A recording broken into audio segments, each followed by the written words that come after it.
Body building है वो it depends on 70% ਇਹਦਾ ਜਿਹੜਾ ਰਿਜ਼ਲਟ ਹੈ ਉਹ ਡਾਈਟ ਤੇ ਹੀ ਡਿਪੈਂਡ ਕਰਦਾ। ਤੁਸੀਂ ਕਿਸ ਤਰ੍ਹਾਂ ਦੀ ਐਕਸਰਸਾਈਜ਼ ਕਰਦੇ ਹੋ, ਕਿਹੋ ਜਿਹਾ ਸਕੈਜੂਲ ਫੋਲੋ ਕਰਦੇ ਹੋ, ਉਹ ਇੰਨਾ ਇੰਪੋਰਟੈਂਟ ਨਹੀਂ ਹੁੰਦਾ। ਉਹਦਾ ਜਿਹੜਾ ਹੈ ਇੰਪੋਰਟੈਂਸ ਉਹਦੀ ਵੀ 30% ਇੰਪੋਰਟੈਂਸ ਹੈ, ਬਾਕੀ ਜਿਹੜਾ ਮੀਨਸ ਰਿਜ਼ਲਟ ਹੈ ਉਹ 70% ਤੁਹਾਡੇ ਮੀਨਸ ਈਟਿੰਗ ਹੈਬਿਟਸ, ਬਾਕੀ ਰੈਸਟ ਔਰ ਅਦਰ ਫੈਕਟਰਸ ਤੇ ਡਿਪੈਂਡ ਕਰਦਾ।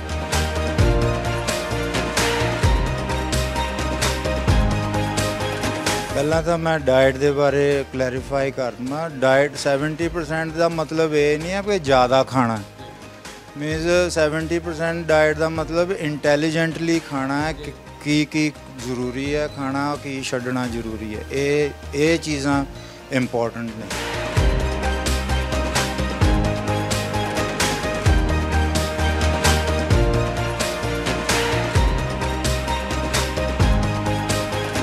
ਦੇਖੋ ਜੀ, ਜਿਸ ਤਰ੍ਹਾਂ ਅਸੀਂ ਇੱਕ ਨੈਚੁਰਲ ਬੰਦਾ ਆ, ਉਹ ਇੱਕ ਦਿਨ ਦੇ ਵਿੱਚ ਟੈਸਟੋਸਟੇਰੋਨ ਲੈਵਲਸ ਉਹਦੇ ਨੀਅਰ ਅਬਾਊਟ 4 mg ਤੱਕ ਪ੍ਰੋਡਿਊਸ ਕਰਦਾ। ਜੇ ਆਪਾਂ ਹੁਣ ਕਿਤੋਂ ਬਾਹਰੋਂ ਕੋਈ ਟੈਸਟੋਸਟੇਰੋਨ ਲੈਂਦੇ ਹਾਂ ਜਾਂ ਕੋਈ ਹੋਰ ਤਰ੍ਹਾਂ ਦਾ ਕੋਈ ਵੀ ਸਟੀਰੋਇਡ ਲੈਂਦੇ ਹਾਂ, ਉਹ ਮਲਟੀਪਲਾਈਡ ਹੁੰਦਾ। ਜਿੱਦਾਂ ਮੀਨਸ 100 mg ਦਾ ਕੋਈ ਤੁਸੀਂ ਇੰਜੈਕਸ਼ਨ ਲੈ ਲਿਆ ਕੋਈ ਹੋਰ, ਤਾਂ ਉਹਦਾ ਜਿਹੜਾ ਇਫੈਕਟ ਹੈ ਓਬਵੀਅਸਲੀ ਉਹ ਕਈ ਗੁਣਾ ਜ਼ਿਆਦਾ ਵੱਧ ਜਾਂਦਾ ਆ, ਅਤੇ ਉਸ ਦਾ ਜਿਹੜਾ ਇੰਪੈਕਟ ਹੈ ਉਹ ਸਾਡੇ ਔਰਗਨਸ 'ਤੇ ਪੈਂਦਾ। ਇੰਪੋਟੈਂਸੀ ਦੇ ਵੀ ਚਾਂਸਿਸ ਹੋਣ।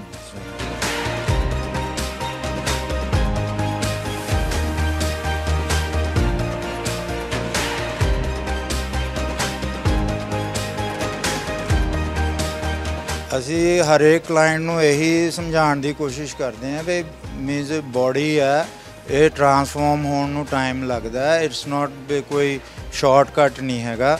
ਮੇਰੀ ਕੰਸਿਸਟੈਂਸੀ ਜਿਹੜੀ ਹੈ ਉਹੀ ਅੱਗੇ ਜਾ ਕੇ ਪੇ ਕਰਦੀ ਹੈ। ਪੋਜ਼ੀਟਿਵ ਰਿਜ਼ਲਟਸ ਜਿਹੜੇ ਆ ਔਰ ਸਸਟੇਨੇਬਲ ਜਿਹੜੇ ਰਿਜ਼ਲਟਸ ਆ ਉਹ ਕੰਸਿਸਟੈਂਸੀ ਨਾਲ ਹੀ ਆਉਂਦੇ ਆ, ਨਾ ਕਿ ਕਿਸੇ ਸ਼ਾਰਟਕਟ ਨਾਲ ਤੁਸੀਂ ਆਪਣਾ ਗੋਲ ਜ਼ਰੂਰ ਅਚੀਵ ਕਰੋਗੇ, ਬਟ ਉਨੀ ਜਲਦੀ ਤੁਸੀਂ ਵਾਪਸ ਉਸੇ ਹਾਲਾਤ 'ਚ ਪਹੁੰਚ ਜਾਓਗੇ। ਈਵਨ ਉਹ ਵਾਲੇ ਹਾਲਾਤ ਹੁੰਦੇ ਉਹ 72 ਹਾਲਾਤ ਉਸ ਤੋਂ ਵੀ 72 ਮੀਨਸ ਹਾਲਾਤਾਂ 'ਚ ਤੁਸੀਂ ਪਹੁੰਚ ਸਕਦੇ ਹੋ।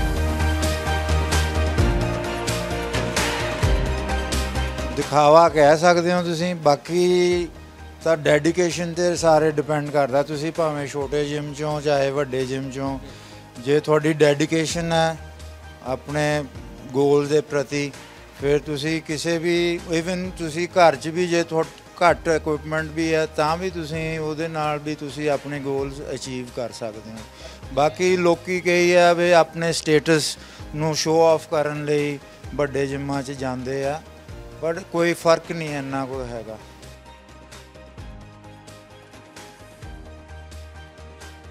ਬਹੁਤ ਜ਼ਿਆਦਾ ਪੈਂਦਾ ਜੀ। ਇਹ ਜਿੱਦਾਂ ਲੜਕੀਆਂ ਉਹ ਫੈਮਿਨਾਈਨ ਹੀ ਸੋਹਣੀਆਂ ਲੱਗਦੀਆਂ। ਜੇ ਹੁਣ ਕੋਈ ਲੜਕੀ ਮਸਕੂਲਾਈਨ ਹੋ ਜਾਵੇ ਉਹ ਲੜਕੀ ਨਹੀਂ ਰਹਿੰਦੀ ਫਿਰ, ਠੀਕ ਹੈ। ਉਹਨਾਂ 'ਚ ਫੈਮਿਨਿਜ਼ਮ ਜਿਹਾ ਉਹ ਜਿਹੜੇ ਇੱਕ ਸੈਂਸ਼ੁਐਲਿਟੀ ਹੁੰਦੀ ਆ ਉਹ ਖਤਮ ਹੋ ਜਾਂਦੀ ਹੈ। ਉਹ ਫਿਰ ਕੋਈ ਆਮ ਬੰਦਾ ਉਸ ਲੜਕੀ ਨੂੰ ਉਸ ਤਰੀਕੇ ਨਾਲ ਨਹੀਂ ਅਪਰੋਚ ਕਰਦਾ ਜਿਸ ਤਰੀਕੇ ਨਾਲ ਇੱਕ ਆਮ ਲੜਕੀ ਨੂੰ ਬੰਦਾ ਅਪਰੋਚ ਕਰੇਗਾ।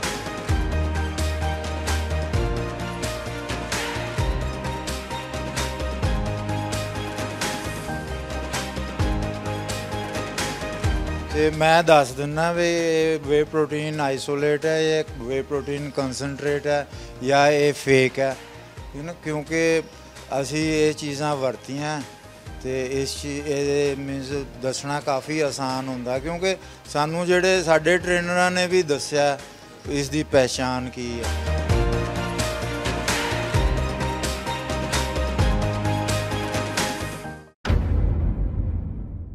ਸਤਿ ਸ਼੍ਰੀ ਅਕਾਲ ਜੀ, ਤੁਸੀਂ ਦੇਖ ਰਹੇ ਹੋ ਪੰਜਾਬ ਟੁਡੇ। ਤੇ ਜੇਕਰ ਗੱਲ ਕੀਤੀ ਜਾਵੇ ਅੱਜ ਦੇ ਟਾਈਮ ਦੀ, ਫਿੱਟ ਹੋਣ ਦਾ ਜ਼ਮਾਨਾ ਤੇ ਇਹਦੇ ਵਿੱਚ ਹੀ ਬਹੁਤ ਸਾਰੇ ਅੱਜ ਦੀ ਜੇ ਦੌੜ ਕੀਤੀ ਜਾਵੇ ਜਿਹੜੇ ਨੌਜਵਾਨ ਪੀੜ੍ਹੀ ਹੈ ਉਹ ਛੇਤੀ ਬਾਡੀ ਬਣਾਉਣ ਦੇ ਚੱਕਰਾਂ ਦੇ ਵਿੱਚ ਜਦੋਂ ਸਟੀਰੋਇਡ ਲੈਂਦੀ ਹੈ ਉਹਦੇ ਕੀ ਫਾਇਦੇ ਨੇ ਤੇ ਕੀ ਨੁਕਸਾਨ ਨੇ। ਸਾਡੇ ਨਾਲ ਗੱਲਬਾਤ ਕਰਨ ਲਈ ਮੌਜੂਦ ਨੇ ਜਿਮ ਦੇ ਕੋਚ ਨੇ ਸੁਰਿੰਦਰ ਜੀ। ਅਸੀਂ ਗੱਲਬਾਤ ਕਰਾਂਗੇ। ਸਭ ਤੋਂ ਪਹਿਲਾਂ ਸਰ ਤੁਹਾਡਾ ਪੰਜਾਬ ਟੂਰ ਦੇ ਬਹੁਤ ਬਹੁਤ ਸਵਾਗਤ ਹੈ ਜੀ। ਸਤਿ ਸ਼੍ਰੀ ਅਕਾਲ ਜੀ। ਅੱਛਾ ਸੁਰਿੰਦਰ ਜੀ, ਸਾਨੂੰ ਇਹ ਤਾਂ ਪਤਾ ਹੈ ਕਿ ਤੁਸੀਂ ਮਿਸਟਰ ਪੰਜਾਬ ਰਹਿ ਚੁੱਕੇ ਹੋ, ਉਸ ਤੋਂ ਇਲਾਵਾ ਤੁਸੀਂ ਬਤੌਰ ਬਾਡੀ ਬਿਲਡਰ ਆਪਣੀ ਲਾਈਫ ਦੇ ਵਿੱਚ ਕੀ ਅਚੀਵ ਕੀਤਾ? ਮੈਂ 1991 ਚ ਜੂਨੀਅਰ ਨੈਸ਼ਨਲ ਚੈਂਪੀਅਨ ਰਹਿ ਚੁੱਕਾ। 93 ਚ ਮੈਂ ਓਵਰਆਲ ਟਾਈਟਲ ਮਿਸਟਰ ਪੰਜਾਬ ਜਿੱਤਿਆ ਸੀ। ਉਸ ਤੋਂ ਬਾਅਦ ਮੈਂ ਸੀਨੀਅਰ ਨੈਸ਼ਨਲ ਚੈਂਪੀਅਨਸ਼ਿਪ ਚ ਮੇਰੀ ਸਿਲਵਰ ਮੈਡਲਿਸਟ ਰਿਹਾ ਮੈਂ, ਅਤੇ 2 ਵਾਰ ਮੈਂ all India inter state gold medallist ਰਿਹਾ, ਅਤੇ 4 ਵਾਰ ਮੈਂ ਨਾਰਥ ਇੰਡੀਆ 'ਚ ਵੀ ਗੋਲਡ ਮੈਡਲਿਸਟ ਰਹਿ ਚੁੱਕਾ।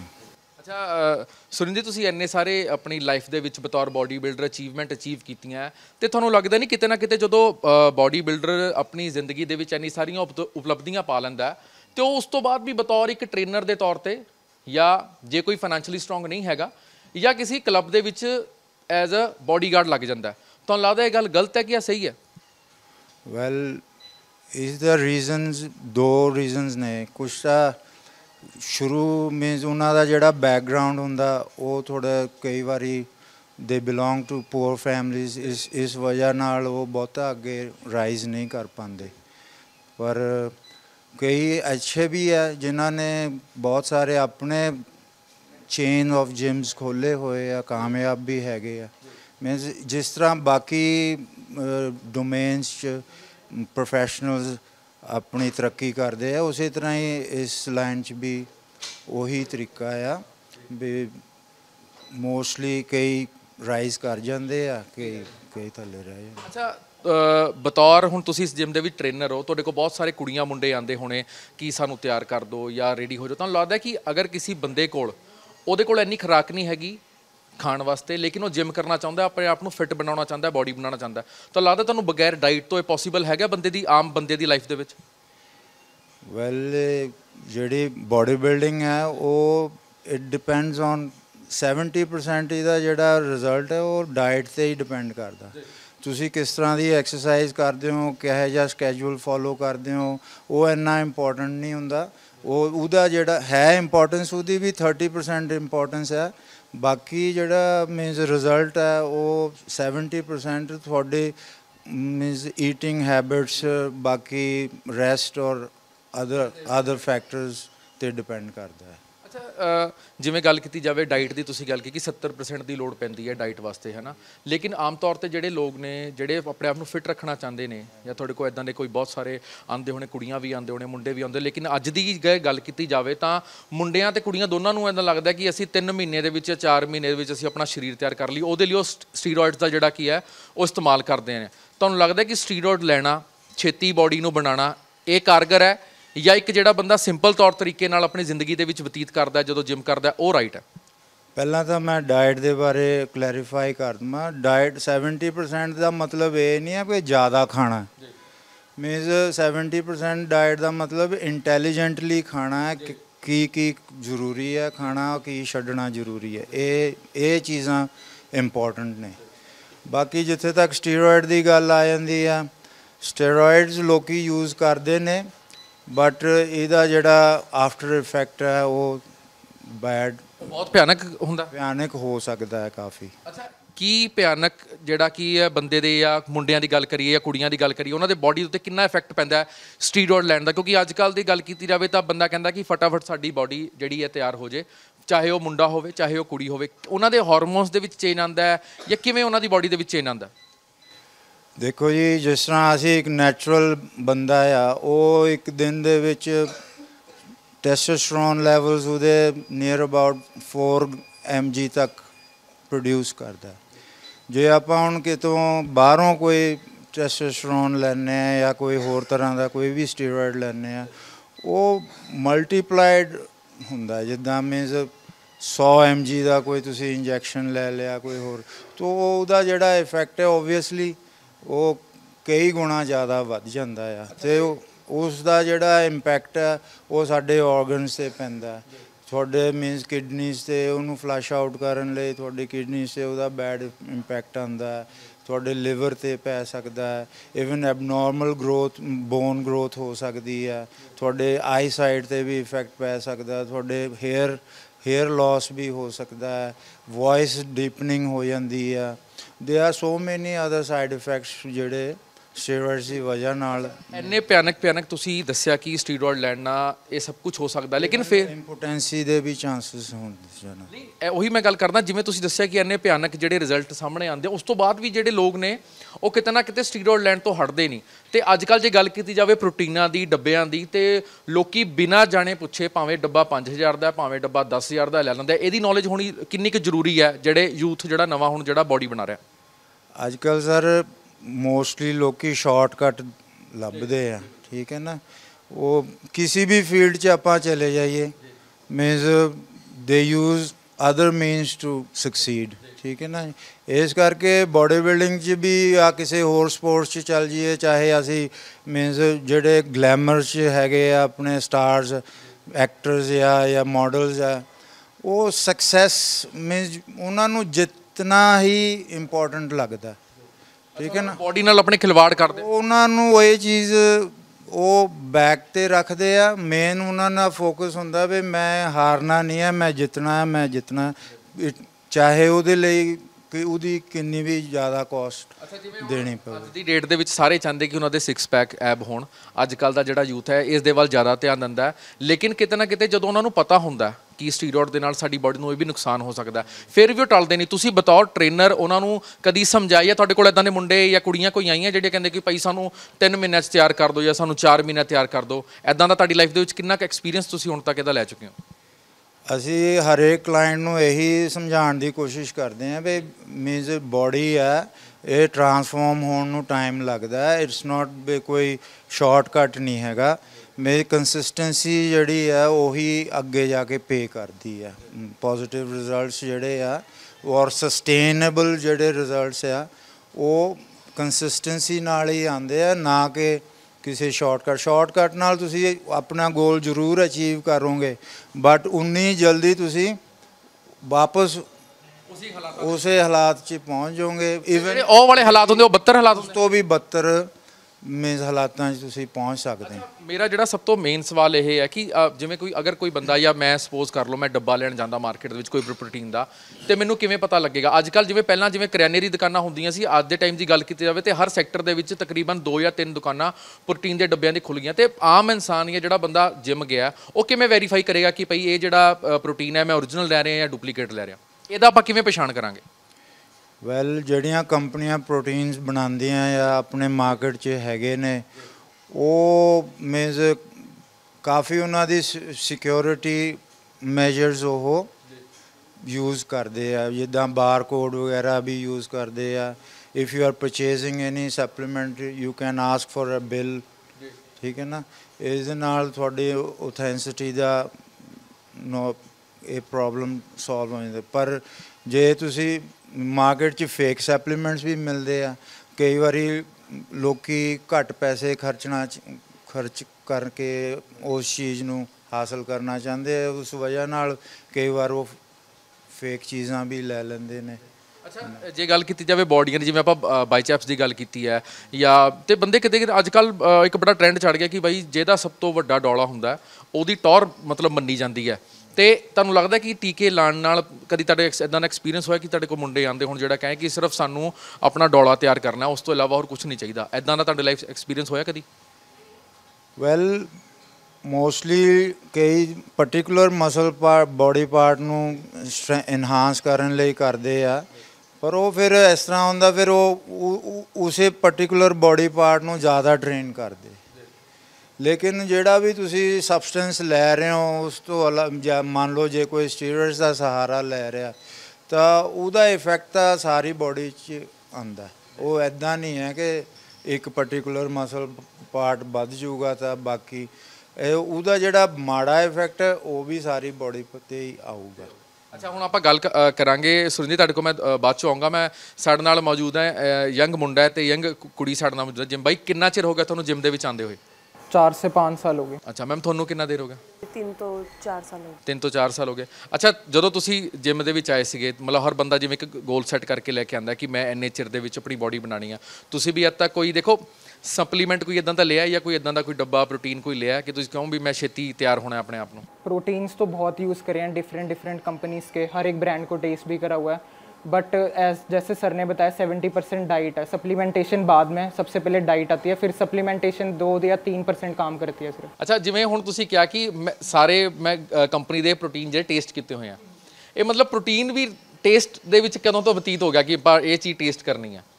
ये सर एक तो ज़रूरी भी है हमारी मसल रिकवरी के लिए, इसलिए, और दूसरी बात प्रोटीन की थोड़ी क्वालिटी हाई होती है प्रोटीन पाउडर्स में, इसके भी टाइप्स हैं, डिफरेंट प्रोटीन्स हैं, तो इसलिए ये ज़रूरी भी है। ਅੱਛਾ ਮੈਮ ਨਾਲ ਗੱਲ ਕਰਾਂਗੇ। ਮੈਮ ਜਦੋਂ ਆਮ ਤੌਰ ਤੇ ਕੁੜੀਆਂ ਅੱਜ ਕੱਲ੍ਹ ਇੱਕ ਨਵਾਂ ਜਿਵੇਂ ਕਿ ਟ੍ਰੈਂਡ ਆ ਗਿਆ ਜਾਂ ਸਾਰੇ ਕਿਤੇ ਆਪਣੇ ਆਪ ਨੂੰ ਫਿਟ ਰੱਖਣ ਦੀ ਕੋਸ਼ਿਸ਼ ਕਰਦੇ ਆ, ਫਿਟ ਰਹਿਣਾ ਵੀ ਚਾਹੀਦਾ, ਲੇਕਿਨ ਕੁੜੀਆਂ ਦੇ ਵਿੱਚ ਇੱਕ ਅੱਜ ਕੱਲ੍ਹ ਬਹੁਤ ਇੱਕ ਟ੍ਰੈਂਡ ਚੱਲ ਪਿਆ ਕਿ ਹਰ ਕੁੜੀ ਮਤਲਬ ਆਪਣੇ ਆਪ ਨੂੰ ਫਿਟ ਰੱਖਣਾ ਚਾਹੀਦੀ, ਜੋ ਕਿ ਰੱਖਣਾ ਚਾਹੀਦਾ ਵੀ ਹੈ। ਤੁਹਾਨੂੰ ਲੱਗਦਾ ਤੁਸੀਂ ਆਪਣੀ ਲਾਈਫ ਦੇ ਵਿੱਚ ਹੁਣ ਜਦੋਂ ਦਾ ਵੀ ਤੁਸੀਂ ਜਿਮ ਜੁਆਇਨ ਕੀਤਾ, ਕੋਈ ਪ੍ਰੋਟੀਨ ਲਿੱਤਾ ਹੋਵੇ ਜਾਂ ਤੁਹਾਡੀ ਕੋਈ ਗਰੁੱਪ ਦੇ ਵਿੱਚ ਇੱਦਾਂ ਦੀ ਕੋਈ ਕੁੜੀਆਂ ਹੁਣ ਜਿਨ੍ਹਾਂ ਨੇ ਕੋਈ ਸਟੀਰੋਇਡ ਕਰੀਏ ਦਲਿਆ ਹੋਇਆ ਤਾਂ, ਜਾਂ ਤੁਹਾਡੀ ਫਰੈਂਡ ਸਰਕਲ ਦੇ ਵਿੱਚ ਕਿਹਾ ਕਿ ਭਾਈ ਜਲਦੀ ਰਿਕਵਰ ਹੋਣਾ ਹੈ ਜਾਂ ਜਲਦੀ ਅਸੀਂ ਫਿਟ ਹੋਣਾ, ਤੁਹਾਡੀ ਲਾਈਫ ਦੇ ਵਿੱਚ ਕਦੀ ਇੱਦਾਂ ਹੋਇਆ? ਟਾਕਿੰਗ ਅਬਾਊਟ ਮਾਈ ਸੈਲਫ, ਮੈਂ ਤਾਂ ਕਦੇ ਕੋਈ ਪ੍ਰੋਟੀਨ ਜਾਂ ਕੋਈ ਸਪਲੀਮੈਂਟ ਯੂਜ਼ ਨਹੀਂ ਕਰਿਆ। ਐਜ਼ ਮਾਈ ਕੋਚ ਸੁਜੈਸਟਡ ਆਪਣੀ ਡਾਈਟ ਦਾ ਧਿਆਨ ਰੱਖਿਆ, ਆਪਣੇ ਲਾਈਫ ਸਟਾਈਲ ਦਾ ਅੱਗੇ ਧਿਆਨ ਰੱਖਿਆ, ਤੇ so far I am not aware if ਮੇਰੇ ਸਰਕਲ 'ਚ ਜਾਂ ਜੇ ਕਿਸੇ ਨੂੰ ਮੈਂ ਜਾਣਦੀ ਹਾਂ ਜਿਹਨੇ ਕੋਈ ਸਪਲੀਮੈਂਟ ਜਾਂ ਸਟੀਰੋਇਡ ਯੂਜ਼ ਕਰਿਆ। ਹਾਂਜੀ। ਤੇ ਤੁਹਾਨੂੰ ਲੱਗਦਾ ਕਿ ਜਿਵੇਂ ਕਦੀ ਕਿ ਜੋ ਤੁਹਾਡੇ ਸਰਕਲ ਦੇ ਵਿੱਚ ਕੁੜੀਆਂ ਹੁਣ ਜਿਵੇਂ ਅੱਜ ਕੱਲ੍ਹ ਜਿਹੜੀਆਂ ਕੁੜੀਆਂ ਬਲਕੀ ਕੁੜੀਆਂ ਹੁੰਦੀਆਂ ਨੇ ਉਹਨਾਂ ਨੂੰ ਹੁੰਦਾ ਕਿ ਛੇਤੀ weight ਆਪਣਾ ਰਿਡਿਊਸ ਕੀਤਾ ਜਾਵੇ, ਮਾਰਕੀਟ ਦੇ ਵਿੱਚ ਇੱਦਾਂ ਦੇ ਬਹੁਤ ਸਾਰੇ ਸਪਲੀਮੈਂਟਸ ਆ ਗਏ ਆ, ਕਿੰਨਾ ਤੁਸੀਂ ਛੇਤੀ ਆਪਣਾ weight loss ਕਰ, ਤੁਸੀਂ ਕਦੀ ਆਪਣੇ ਤੁਹਾਡੇ ਦਿਮਾਗ 'ਚ ਆਇਆ ਕਦੀ ਇਹ ਚੀਜ਼ ਕੀ ਸਾਨੂੰ ਕਦੀ ਲੈਣੀ ਚਾਹੀਦੀ ਹੈ ਤੁਹਾਨੂੰ? ਵੈਨ ਆਈ ਸਟਾਰਟਡ ਜਿਮਿੰਗ ਤਾਂ ਉਸ ਟਾਈਮ ਮੇਰਾ ਵੀ weight ਕਾਫੀ ਜ਼ਿਆਦਾ ਹੀ ਸੀਗਾ, ਤਾਂ ਦਿਮਾਗ 'ਚ ਤਾਂ ਮੇਰੇ ਵੀ ਇਹੀ ਸੀਗਾ ਕਿ ਮੈਂ weight ਰਿਡਿਊਸ ਕਰਨਾ ਐਜ਼ ਸੂਨ ਐਜ਼ ਪੋਸੀਬਲ, ਬਟ ਮੈਨੂੰ ਮੈਂਟੋਰਸ ਮੇਰੇ ਬਹੁਤ ਚੰਗੇ ਮਿਲੇ ਆ ਜਿਨ੍ਹਾਂ ਨੇ ਮੈਨੂੰ ਸੁਜੈਸਟ ਕਰਿਆ ਵੀ ਇਹਨਾਂ ਨਾਲ ਕੁਝ ਫਾਇਦਾ ਨਹੀਂ ਹੋਣਾ, ਆਪਣਾ ਲਾਈਫ ਸਟਾਈਲ ਤੇ ਵਰਕਆਊਟ 'ਤੇ ਧਿਆਨ ਦੇ ਕੇ ਤੇ ਆਪਣੀ ਡਾਈਟ ਦਾ ਖਿਆਲ ਰੱਖ ਕੇ ਹੀ ਹੋਣਾ ਜੋ ਵੀ ਹੋਣਾ ਹੈ। ਅੱਛਾ ਸੁਨੀਲ ਜੀ, ਗੱਲ ਕੀਤੀ ਜਾਵੇ ਸਟੇਟਸ ਦੀ, ਜੇ ਗੱਲ ਕੀਤੀ ਜਾਵੇ ਅੱਜ ਕੱਲ੍ਹ ਇਹ ਬੜਾ ਸਟੇਟਸ ਦਾ ਮਤਲਬ ਰੌਲਾ ਪਿਆ ਹੋਇਆ ਕਿ ਵੀ ਅਗਰ ਵੱਡਾ ਕੋਈ ਜਿਮ ਹੈ ਤਾਂ ਹਾਲਾਂਕਿ ਇਕਵਿਪਮੈਂਟ ਸੇਮ ਹੁੰਦੇ ਆ, ਭਾਵੇਂ ਉਹ ਵੱਡਾ ਜਿਮ ਹੋਵੇ ਭਾਵੇਂ ਉਹ ਛੋਟਾ ਜਿਮ ਹੋਵੇ, ਲੇਕਿਨ ਅੱਜ ਇੱਕ ਸਟੇਟਸ ਦੀ ਗੱਲ ਚੱਲ ਪਈ ਹੈ। ਤੇ ਲੇਕਿਨ ਤੁਹਾਨੂੰ ਲੱਗਦਾ ਕਿ ਸਟੇਟਸ ਦੇ ਕਰਕੇ ਕਈ ਬੰਦੇ ਆਪਣੇ ਪੱਲੋਂ ਪੈਸੇ ਲਾ ਕੇ ਜਾਂ ਘਰਦਿਆਂ ਤੋਂ ਵੱਧ ਪੈਸੇ ਲੈ ਕੇ ਜਿਮ ਵੱਡੇ ਜਿਮ ਜਿਹੜੇ ਕੀ ਹੈ ਜੁਆਇਨ ਕਰਦੇ ਆ, ਉਹਨਾਂ ਦਾ ਤੁਹਾਨੂੰ ਲੱਗਦਾ ਸਟੇਟਸ ਦਾ ਪਿਆ ਫਰਕ ਕਿਤੇ ਅੱਜ ਦੇ ਟਾਈਮ ਦੀ ਜੇ ਗੱਲ ਕੀਤੀ ਜਾਵੇ, ਸਟੇਟਸ ਦਾ ਫਰਕ ਪਿਆ ਕਦੀ? ਵੈਲ ਇਹ ਤਾਂ ਦਿਖਾਵਾ ਕਹਿ ਸਕਦੇ ਹੋ ਤੁਸੀਂ, ਬਾਕੀ ਤਾਂ ਡੈਡੀਕੇਸ਼ਨ 'ਤੇ ਸਾਰੇ ਡਿਪੈਂਡ ਕਰਦਾ। ਤੁਸੀਂ ਭਾਵੇਂ ਛੋਟੇ ਜਿਮ 'ਚੋਂ ਚਾਹੇ ਵੱਡੇ ਜਿਮ 'ਚੋਂ, ਜੇ ਤੁਹਾਡੀ ਡੈਡੀਕੇਸ਼ਨ ਹੈ ਆਪਣੇ ਗੋਲ ਦੇ ਪ੍ਰਤੀ, ਫਿਰ ਤੁਸੀਂ ਕਿਸੇ ਵੀ ਈਵਨ ਤੁਸੀਂ ਘਰ 'ਚ ਵੀ ਜੇ ਘੱਟ ਇਕੁਇਪਮੈਂਟ ਵੀ ਹੈ ਤਾਂ ਵੀ ਤੁਸੀਂ ਉਹਦੇ ਨਾਲ ਵੀ ਤੁਸੀਂ ਆਪਣੇ ਗੋਲਸ ਅਚੀਵ ਕਰ ਸਕਦੇ ਹੋ। ਬਾਕੀ ਲੋਕੀ ਕਈ ਆ ਵੀ ਆਪਣੇ ਸਟੇਟਸ ਨੂੰ ਸ਼ੋਅ ਆਫ ਕਰਨ ਲਈ ਵੱਡੇ ਜਿੰਮਾਂ 'ਚ ਜਾਂਦੇ ਆ, ਬਟ ਕੋਈ ਫਰਕ ਨਹੀਂ ਇੰਨਾ ਕੋਈ ਹੈਗਾ। ਅੱਛਾ ਬਹੁਤ ਸਾਰੇ ਮਤਲਬ ਜਿਵੇਂ ਅਸੀਂ ਬਾਹਰ ਲੋਕਾਂ ਦੇ ਨਾਲ ਗੱਲਬਾਤ ਕੀਤੀ ਹੈ, ਉਹ ਕਹਿੰਦੇ ਬੜੀ ਵਾਰ ਇੱਦਾਂ ਹੁੰਦਾ ਕਿ ਕਦੀ ਜਦੋਂ ਟ੍ਰੇਨਰ ਹੁੰਦੇ ਆ ਉਹ ਜਿਮ ਦੇ ਵਿੱਚ ਉਹਨਾਂ ਨੂੰ ਟ੍ਰੇਨ ਕਰਦੇ ਆ ਜਿਹੜੇ ਉਹਨਾਂ ਨੂੰ ਜਿਨ੍ਹਾਂ ਨੂੰ ਪਰਸਨਲ ਉਹਨਾਂ ਨੇ ਰੱਖਿਆ ਹੁੰਦਾ। ਆਮ ਤੌਰ ਨਾਲ ਕਦੀ ਇੱਦਾਂ ਤੁਹਾਨੂੰ ਕਿਸੇ ਚੀਜ਼ ਦੀ ਕਦੀ ਕੰਪਲੇਂਟ ਕੀਤੀ ਹੈ ਕਿ ਭਾਈ ਮੈਨੂੰ ਜਿਹੜਾ ਸਰ ਹੈਗੇ ਆ ਸੁਰਿੰਦਰ ਜੀ, ਉਹਨਾਂ ਨੇ ਮੈਨੂੰ ਇੰਨਾ ਟ੍ਰੇਨ ਨਹੀਂ ਕੀਤਾ, ਉਹ ਤਾਂ ਬਸ ਉਹਨਾਂ ਨੂੰ ਟ੍ਰੇਨ ਕਰਦੇ, ਇਹਨਾਂ ਨੂੰ ਪਰਸਨਲ ਉਹਨਾਂ ਨੇ ਰੱਖਿਆ ਹੋਇਆ? ਇਸ ਤਰ੍ਹਾਂ ਸਰ ਅਸੀਂ ਸਾਰਿਆਂ ਦਾ ਧਿਆਨ ਰੱਖੀਦਾ, ਠੀਕ ਹੈ ਨਾ ਜੀ, ਪਰ ਕੁਝ ਕਲਾਇੰਟ ਇਹੋ ਜਿਹੇ ਹੁੰਦੇ ਆ ਜਿਨ੍ਹਾਂ ਨੂੰ ਪਰਸਨਲ ਟੱਚ ਦੀ ਲੋੜ ਹੁੰਦੀ ਹੈ, ਠੀਕ ਹੈ ਨਾ। ਕੁਝ ਲੋਕ ਇੱਦਾਂ ਦੇ ਨੇ ਮੀਨਸ ਜਿਹੜੇ ਉਹਨਾਂ ਨੂੰ ਨਾ ਜ਼ਿਆਦਾ ਮੋਟੀਵੇਸ਼ਨ ਦੀ ਜ਼ਰੂਰਤ ਹੁੰਦੀ ਹੈ, ਉਹ ਫਿਰ ਅਸੀਂ ਉਹਨਾਂ ਨੂੰ ਇਸ ਤਰ੍ਹਾਂ ਅਪਰੋਚ ਕਰੀਦਾ ਵੀ ਉਹ ਪਰਸਨਲ ਟ੍ਰੇਨਿੰਗ ਲੈ ਲੈਣ, ਤਾਂ ਉਹਨਾਂ ਨੂੰ ਫਿਰ ਅਸੀਂ ਥੋੜ੍ਹਾ ਸੈਪਰੇਟਲੀ ਫੋਕਸ ਕਰੀਦਾ ਨਾ ਅਸੀਂ। ਪਹਿਲਾਂ ਦੇ ਟਾਈਮ ਤੇ ਜਿਹੜਾ ਜਿਵੇਂ ਲੋਕੀ ਬਜ਼ੁਰਗ ਸੀਗੇ ਡੰਡ ਬੈਠਕਾਂ ਮਾਰਦੇ ਸੀਗੇ ਜਾਂ ਭਲਵਾਨੀ ਦੀ ਹੋਰ ਬਹੁਤ ਕੁਛ, ਉਹਨਾਂ ਦੇ ਵੀ ਬਹੁਤ ਚੰਗੇ ਸਰੀਰ ਹੁੰਦੇ ਸੀਗੇ, ਲੇਕਿਨ ਹੁਣ ਸਪਲੀਮੈਂਟਸ ਆ ਗਏ ਮਾਰਕੀਟ ਦੇ ਵਿੱਚ, ਬਹੁਤ ਕੁਛ ਆ ਗਿਆ ਤੇ ਐਕਸਰਸਾਈਜ਼ਾਂ ਵੀ ਚੇਂਜ ਹੋ ਗਈਆਂ। ਵਕਤ ਦੇ ਨਾਲ ਚੇਂਜ ਹੋਣਾ ਬਹੁਤ ਜ਼ਰੂਰੀ ਹੈ, ਲੇਕਿਨ ਜਿਸ ਸਪੀਡ ਦੇ ਨਾਲ ਨਵਾਂ ਯੂਥ ਵੱਧ ਰਿਹਾ, ਤੁਹਾਨੂੰ ਲੱਗਦਾ ਕਿ ਅੱਗੇ ਜਾ ਕੇ ਕਿਤੇ ਨਾ ਕਿਤੇ ਉਹਨਾਂ ਨੂੰ ਨੁਕਸਾਨ ਦਾ ਜਿਹੜਾ ਸਾਹਮਣਾ ਕਰਨਾ ਪੈ ਸਕਦਾ?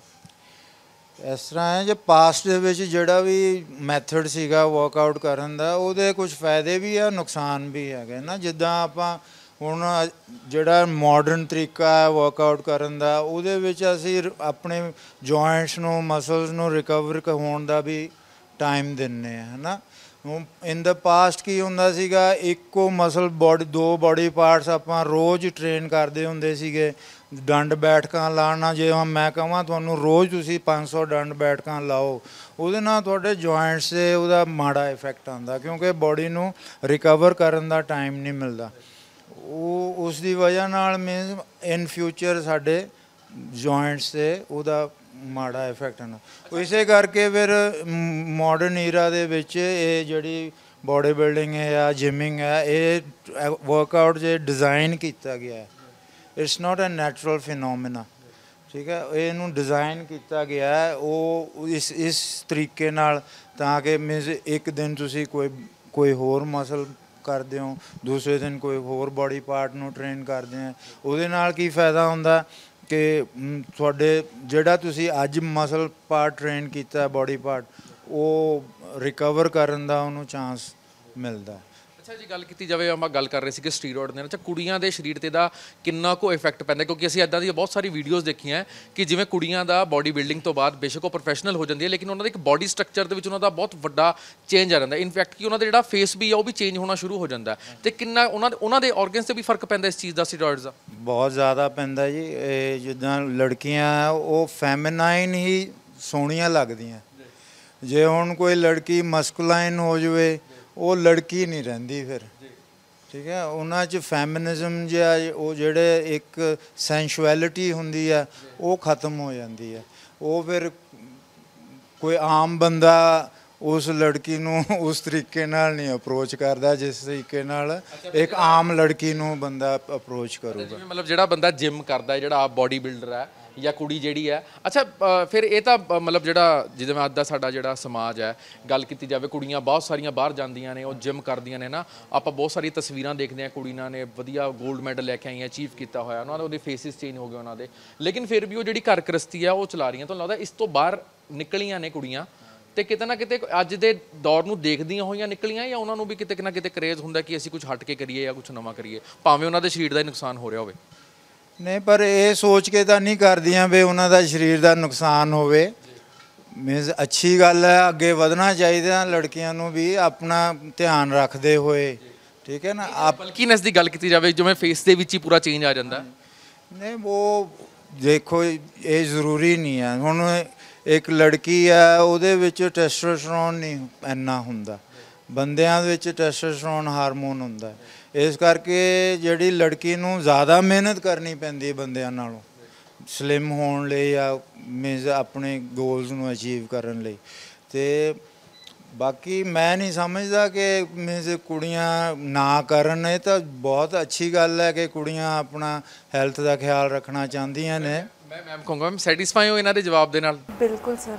ਜਿਵੇਂ ਤੁਹਾਨੂੰ ਲੱਗਦਾ ਹੈ ਕਿ ਜਿਵੇਂ ਕਈਆਂ ਕੁੜੀਆਂ ਜਿਵੇਂ ਬੋਡੀ ਉਹਨਾਂ ਦੀ ਬਣ ਜਾਂਦੀ ਤਾਂ ਉਹਨਾਂ ਦੇ ਹਾਰਮੋਨਸ ਦੇ ਵਿੱਚ ਵੀ ਜਿਵੇਂ ਚੇਂਜਸ ਆਉਂਦੇ ਆ, ਉਹਨਾਂ ਦੇ ਫੇਸ ਵੀ ਚੇਂਜ ਹੋ ਜਾਂਦੇ ਆ, ਤਾਂ ਤੁਹਾਨੂੰ ਲੱਗਦਾ ਹੈ ਇਹ ਗੱਲ ਸਹੀ ਹੈ? ਮਤਲਬ ਕੁੜੀਆਂ ਨੂੰ ਉਸ ਲੈਵਲ ਤੱਕ ਜਾਣਾ ਚਾਹੀਦਾ ਜਿਵੇਂ ਬॉडी बिल्डिंग ਦੇ ਵਿੱਚ ਜਿੰਨਾ ਜਾਂਦੀਆਂ ਨੇ? सर देखो, अपनी बॉडी जो नेचुरल चीज़ों के साथ छेड़छाड़ करके तो नुकसान होना पक्का ही है। जो नेचुरली अगर हम जितना अचीव कर सकें, हमें हाइट्स तक जाना चाहिए, बट जो अननेचुरल वेज को हम यूज़ करके करते हैं तो उसका बैड इफेक्ट तो साइड। ਅੱਛਾ, ਤੁਸੀਂ ਕੀ ਗੋਲ ਲੈ ਕੇ ਆਏ ਹੋ ਆਪਣਾ ਜਿਮ ਦੇ ਵਿੱਚ? ਕਿ ਤੁਸੀਂ ਫਿਟ ਰਹਿਣਾ ਹੈ ਜਾਂ ਸਲਿਮ ਹੋਣਾ? ਇੱਕ ਬੰਦੇ ਦਾ ਗੋਲ ਹੁੰਦਾ, ਤੁਸੀਂ ਕੀ ਆਪਣਾ ਗੋਲ ਲੈ ਕੇ ਆਏ ਹੋ? मैं तो फिट रहने का ही गोल लेके आई हुई हूँ। ਅੱਛਾ, ਤੇ ਅਸੀਂ ਗੱਲਬਾਤ ਕਰਾਂਗੇ। ਜਿਵੇਂ ਤੁਸੀਂ ਕਿਹਾ ਕਿ ਤੁਸੀਂ ਸਾਰੇ ਪ੍ਰੋਟੀਨ ਜਿਹੜੇ ਕਿ ਹੁਣ ਤੱਕ ਟੇਸਟ ਕੀਤੇ ਹੋਏ ਆ, ਤੁਹਾਨੂੰ ਲੱਗਦਾ ਤੁਹਾਨੂੰ ਵੀ ਕਦੀ ਇਦਾਂ ਹੋਇਆ ਕਿ ਕਦੀ ਮਾਰਕੀਟ ਦੇ ਵਿੱਚ ਕੋਈ ਫੇਕ ਪ੍ਰੋਟੀਨ, ਜਿਵੇਂ ਕਿ ਸਰ ਨੇ ਦੱਸਿਆ ਕਿ ਬਿਲਿੰਗ ਦੇ ਨਾਲ ਅਗਰ ਤੁਸੀਂ ਆਪਣਾ ਪ੍ਰੋਟੀਨ ਲੈਂਦੇ ਹੋ ਤਾਂ ਤੁਹਾਨੂੰ ਬੈਸਟ ਪ੍ਰੋਟੀਨ ਮਿਲ ਜਾਂਦਾ ਹੈ, ਜਾਂ ਤੁਸੀਂ ਆਪਣੇ ਟ੍ਰੇਨਰ ਨੂੰ ਦਿਖਾਉਂਦੇ ਹੋਣੇ ਲਿਆ ਕੇ, ਕਦੀ ਇਦਾਂ ਦਾ ਹੋਇਆ ਕਿ ਤੁਹਾਨੂੰ ਖਾ ਕੇ ਪਤਾ ਲੱਗਿਆ? ਕਿਉਂਕਿ ਭਾਰਤ ਦੇ ਵਿੱਚ ਤਾਂ ਕੁਝ ਵੀ ਪੋਸੀਬਲ ਹੈ, ਤੁਹਾਨੂੰ ਬਿਲ ਦੇ ਨਾਲ ਦੂਜਾ ਵੀ ਡੱਬਾ ਮਿਲ ਸਕਦਾ, ਇਹਦੀ ਕਿਵੇਂ ਤੁਸੀਂ ਪਛਾਣ ਕਰੋਗੇ? ਸੁਣੀ, ਤੁਹਾਡੇ ਤੋਂ ਵੀ ਮੇਰਾ ਸਵਾਲ ਹੈ, ਕਿਉਂਕਿ ਅੱਜ ਕੱਲ੍ਹ ਬਿੱਲ ਤਿਆਰ ਕਰਨਾ ਕੋਈ ਵੱਡੀ ਗੱਲ ਨਹੀਂ ਹੈਗੀ,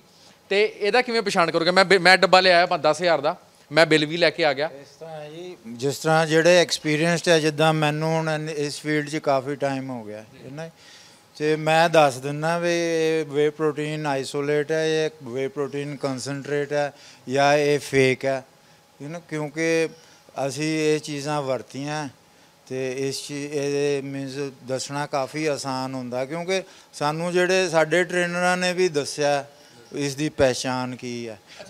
ਪਰ ਇੱਕ ਬੰਦ ਡੱਬੇ ਦੇ ਵਿੱਚ ਕੀ ਹੈ ਇਹ ਤਾਂ ਮੈਂ ਦੱਸ ਨਹੀਂ ਸਕਦਾ ਨਾ। ਜਦੋਂ ਤੁਸੀਂ ਖੋਲ੍ਹਦੇ ਹੋ ਫਿਰ ਵਰਤਦੇ ਆ, ਫਿਰ ਆਪਾਂ ਜ਼ਰੂਰ ਦੱਸ ਸਕਦੇ ਹਾਂ ਵੀ ਇਹ ਚੀਜ਼ ਸਹੀ ਹੈ ਜਾਂ ਗਲਤ ਹੈ। ਅੱਛਾ, ਕੋਈ ਹੱਥ ਲਾ ਕੇ ਵੀ ਅਸੀਂ ਦੱਸ ਦੇਈਦਾ, ਪਾਊਡਰ ਨੂੰ ਹੱਥ ਲਾ ਕੇ ਪਤਾ ਲੱਗ ਜਾਂਦਾ ਵੀ ਇਹ ਚੀਜ਼ ਗਲਤ ਹੈ ਜਾਂ ਸਹੀ। ਹਾਂ। ਅੱਛਾ, ਜਿਹੜੇ ਜਿਮ ਦੇ ਵੀ ਟ੍ਰੇਨਰ ਰੱਖਦੇ ਆ ਉਹ ਵੈਰੀਫਾਈ ਵੀ ਕੀਤੇ ਹੋਏ ਰੱਖਦੇ ਆ, ਜਿਨ੍ਹਾਂ ਨੇ ਕਾਫੀ ਸਮੇਂ ਤੋਂ, ਕਈ ਵਾਰ ਆਪਾਂ ਦੇਖਦੇ ਆ ਭਾਈ ਜਿਹੜਾ ਜਿਮ ਜਾ ਰਿਹਾ ਹੁੰਦਾ ਉਹ ਵੀ ਆਪਣੇ ਆਪ ਨੂੰ ਇਸ ਪ੍ਰੋਫੈਸ਼ਨ ਦੇ ਵਿੱਚ ਲਿਆਂਦਾ? ਮੀਨਸ ਛੋਟੇ ਸ਼ਹਿਰਾਂ ਦੇ ਵਿੱਚ ਤਾਂ ਇਸ ਤਰ੍ਹਾਂ ਵੀ ਹੈਗਾ ਜਿਸ ਤਰ੍ਹਾਂ ਤੁਸੀਂ ਕਹਿ ਰਹੇ ਹੋ ਕਿ ਕੋਈ ਥੋੜ੍ਹਾ ਟਾਈਮ ਲਾ ਕੇ ਟ੍ਰੇਨਿੰਗ ਦੇਣ ਲੱਗ ਜਾਂਦੇ ਆ, ਪਰ ਇਹ ਇਟਸ ਨਾਟ ਅ ਗੁੱਡ ਫਿਨੋਮੀਨਾ। ਬਾਕੀ ਇੱਕ ਸਰਟੀਫਾਈਡ ਹੋਵੇ ਤਾਂ ਜ਼ਿਆਦਾ ਅੱਛਾ ਰਹਿੰਦਾ। ਉਹੀ ਬੰਦਾ ਜਿਹੜਾ ਆ ਉਹ ਕਿਸੇ ਦੀ ਪੋਜ਼ਿਟਿਵਲੀ ਹੈਲਪ ਕਰ ਸਕਦਾ। ਅੱਛਾ, ਸਾਡੇ ਚੈਨਲ ਦੇ ਮਾਧਿਅਮ ਰਾਹੀਂ ਕੋਈ ਤੁਸੀਂ ਆਪਣਾ ਮੈਸੇਜ ਦੇਣਾ ਚਾਹੁੰਦੇ ਹੋ ਲੋਕਾਂ ਨੂੰ, ਜਿਹੜਾ ਅੱਜ ਦਾ ਯੂਥ ਹੈ ਜਿਹੜਾ ਜਿਮ ਵੱਲ ਜਾ ਰਹੇ ਆ ਫਿਟ ਰਹਿਣ ਵਾਸਤੇ, ਉਹਨਾਂ ਨੂੰ ਕੋਈ ਮੈਸੇਜ ਤੁਸੀਂ ਦੇਣਾ ਚਾਹੁੰਦੇ ਹੋ? ਜ਼ਰੂਰ ਸਰ, ਮੇਰਾ ਤਾਂ ਯੂਥ ਨੂੰ ਇਹ ਮੈਸੇਜ ਰਹੂਗਾ ਕਿ ਜਦੋਂ ਵੀ ਜਿਮ 'ਚ ਜਾਂਦੇ ਆ ਉਹ ਦਿਮਾਗ 'ਚ ਇਹ ਨਾ ਰੱਖ ਕੇ ਜਾਣ ਕਿ ਮੈਂ ਜਾ ਕੇ ਅਰਨੋਲਡ ਬਣਨਾ ਹੈ ਜਾਂ ਕੁਝ ਕਰਨਾ, ਇਸ ਤਰ੍ਹਾਂ ਦਾ ਕੁਝ ਕਰਨਾ। ਮੀਨਸ ਆਪਣੇ ਫਿਟਨੈਸ ਗੋਲ ਨੂੰ ਸਟੈਪ ਬਾਈ ਸਟੈਪ ਅਚੀਵ ਕਰਨ, means one goal at a time achieve ਕਰਨ। ਇਨ ਫਿਊਚਰ ਜੇ ਉਸ ਵੱਲ ਮੀਨਸ ਇੱਕ ਇਸ ਤੋਂ ਬੈਟਰ ਗੋਲ ਵੱਲ ਵਧਿਆ ਜਾ ਸਕਦਾ, ਫਿਰ ਉਸ ਚੀਜ਼ ਨੂੰ ਆਪਣਾ ਬਾਕੀ ਵੀ ਕੈਰੀਅਰ ਨੂੰ ਦੇਖਣਾ ਚਾਹੀਦਾ, ਨਾ ਕਿ ਸਾਰਾ ਫੋਕਸ ਇੱਕੋ ਚੀਜ਼ 'ਤੇ ਰੱਖਣ ਦੇ ਬਜਾਏ ਇਸ ਤਰ੍ਹਾਂ ਆਪਣੇ ਮੀਨਸ ਵਰਕਆਊਟ ਪਲਾਨ ਕਰਨਾ ਚਾਹੀਦਾ ਤਾਂ ਕਿ ਉਹ ਜ਼ਿਆਦਾ ਦੇਰ ਤੱਕ ਜਿਮਿੰਗ ਵੀ ਕਰ ਸਕਣ ਔਰ ਫਿਟ ਵੀ ਰਹਿ ਸਕਣ, ਔਰ ਆਪਣੇ ਜੋ ਉਹਨਾਂ ਦੇ ਬਾਕੀ ਗੋਲਸ ਨੇ ਉਹ ਵੀ ਮੀਨਸ ਉਹਦੇ ਤੋਂ ਵੀ ਉਹ ਡਾਇਵਰਟ ਨਾ ਹੋਣ। ਬਹੁਤ ਬਹੁਤ ਧੰਨਵਾਦ। ਤਾਂ ਇਹ ਸੀਗੇ ਸਾਡੇ ਨਾਲ ਜਿਮ ਦੇ ਟ੍ਰੇਨਰ ਸੁਰਿੰਦਰ ਜੀ, ਜਿਨ੍ਹਾਂ ਦਾ ਕਹਿਣਾ ਹੈ ਕਿ ਜਦੋਂ ਪ੍ਰੋਟੀਨ ਦਾ ਡੱਬਾ ਆਪਾਂ ਮਾਰਕੀਟ ਦੇ ਵਿੱਚ ਲੈਂਦੇ ਆ ਤਾਂ ਸਭ ਤੋਂ ਪਹਿਲਾਂ ਉਹਦੇ ਬਿੱਲ ਦੀ ਜਿਹੜੀ ਕੀ ਹੈ ਜਾਂਚ ਕਰਨੀ ਚਾਹੀਦੀ। ਅੱਜ ਕੱਲ੍ਹ ਬਾਰਕੋਡ, ਸਕੈਨਰ ਕੋਡ ਹਰ ਡੱਬੇ ਤੇ ਲੱਗਦੇ ਆ ਰਹੇ ਆ, ਉਹਨਾਂ ਨੂੰ ਵੀ ਸਕੈਨ ਕਰਕੇ ਦੇਖਣਾ ਚਾਹੀਦਾ। ਬਾਕੀ ਕਹਿੰਦੇ ਸਾਨੂੰ ਜਿੰਨਾ ਸਮਾਂ ਇਹਨਾਂ ਨੂੰ ਹੋ ਗਿਆ, ਕਹਿੰਦੇ ਅਸੀਂ ਜਿਹੜਾ ਪ੍ਰੋਟੀਨ ਜਦੋਂ ਡੱਬੇ ਨੂੰ ਖੋਲ੍ਹਦੇ ਆ ਤੇ ਡੱਬੇ ਨੂੰ ਖੋਲ੍ਹ ਕੇ ਉਹ ਪ੍ਰੋਟੀਨ ਨੂੰ ਜਿਹੜਾ ਕੀ ਹੈ ਹੱਥ ਦੇ ਨਾਲ ਹੀ ਉਹਨੂੰ ਦੱਸ ਦਿੰਦੇ ਆ ਕਿ ਇਸ ਪ੍ਰੋਟੀਨ ਦੇ ਵਿੱਚ ਮਿਲਾਵਟ ਹੈ ਜਾਂ ਨਹੀਂ ਮਿਲਾਵਟ ਹੈ। ਕੈਮਰਾਮੈਨ ਰੁਪਿੰਦਰ ਸਿੰਘ ਜੱਗੀ ਦੇ ਨਾਲ, ਮਨਜੀਤ ਦੇ ਨਾਲ, ਮੈਂ ਸ਼ਾਂਕ, ਪੰਜਾਬ ਟੁਡੇ, ਚੰਡੀਗੜ੍ਹ।